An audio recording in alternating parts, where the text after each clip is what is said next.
soir, nous allons nous intéresser à un sujet épineux, l'accompagnement de fin de vie.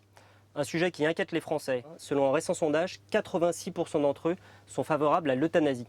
Alors pour aborder ce sujet de société, on a la chance d'avoir parmi nous 4 experts de la question. Le professeur Didier Sicard du Comité consultatif national d'éthique, le docteur Carole Bouloc, qui est la responsable du pôle soins palliatifs de l'Institut Curie, Sophie Pennec, qui est chercheur à l'Institut national d'études démographiques, et Frédéric Worms, qui enseigne la philosophie à l'Université Lille 3 et à l'École normale supérieure. Un débat qui va peut-être remettre en cause certaines idées reçues. Dans ce décalage très important entre la population, Voilà. qui nous dit à 86% qu'elle souhaite une loi sur l'euthanasie, je pense que nous pouvons entendre 3 choses. D'abord une tromperie. Je ne peux pas m'empêcher de faire quand même une petite remarque. Pour éviter de mourir dans d'atroces souffrances, est-ce que vous souhaitez une loi permettant l'euthanasie? Qui a envie de répondre non à cette question? La mort, c'est un non-sujet. On est dans un contraste permanent entre une réparation permanente du corps et une absence d'interrogation sur la fin de vie. Ce n'est pas parce qu'on va mourir qu'il n'y a pas besoin d'un projet. Dans notre expérience, nous constatons que la majorité, et bien plus de 90% des patients, peuvent mourir tout à fait soulagés. Le sentiment général des 4000 ou 5000 personnes qu'on a pu rencontrer était un sentiment d'effroi devant la fin de vie en France. Et avec le sentiment paradoxal que la médecine a fait des progrès, l'innovation, etc., qu'elle était extraordinairement efficace, et en même temps que le prix à payer pour cette efficacité était une capture à la fin de la vie et que la parole des personnes n'était non seulement pas respectée, mais même pas demandée, pas souhaitée. On essaye à l'Institut Curie de vraiment rendre le patient acteur de sa prise en charge. La seule personne qui peut décider ce qui est de l'acharnement thérapeutique, c'est le patient. Dans notre réalité quotidienne, on constate aussi beaucoup de patients qui nous disent en savoir presque trop sur leur maladie, sur leur pronostic. Nous devons, nous soignants, pouvoir essayer de nous concerner pour prendre la meilleure décision possible pour le patient, sans avoir toujours la possibilité d'en discuter directement avec lui. Il y a environ 3% des décès où il y avait une intentionnalité d'aller plus vite, ce qui n'est pas non plus légal. La loi Leonetti le dit très clairement, il ne doit pas y avoir d'intention d'aller plus vite.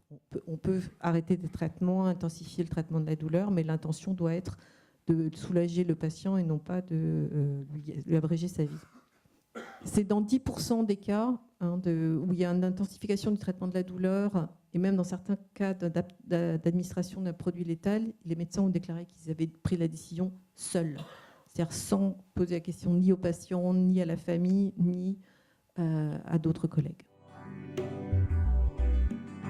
Ce qui m'intéresse, c'est de comprendre le monde dans lequel nous sommes entrés, où la société civile dit je suis responsable, je suis lucide, je voudrais, comme de ma vie, pouvoir maîtriser ma mort et je voudrais que le corps médical le sache. La médecine a toujours eu, dans notre pays, le sentiment que le soin est destiné à toujours apporter un geste positif, un geste qui aide.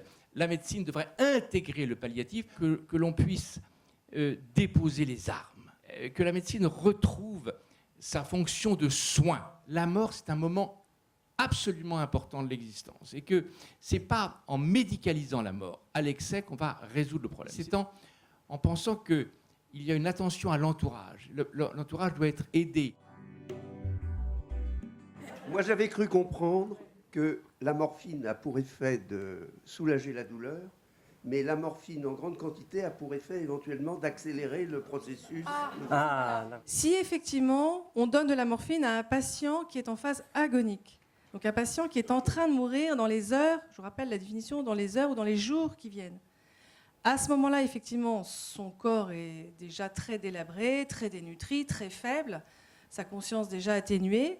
La morphine peut avoir cet effet de sédation tout de suite qui va pouvoir accélérer le décès.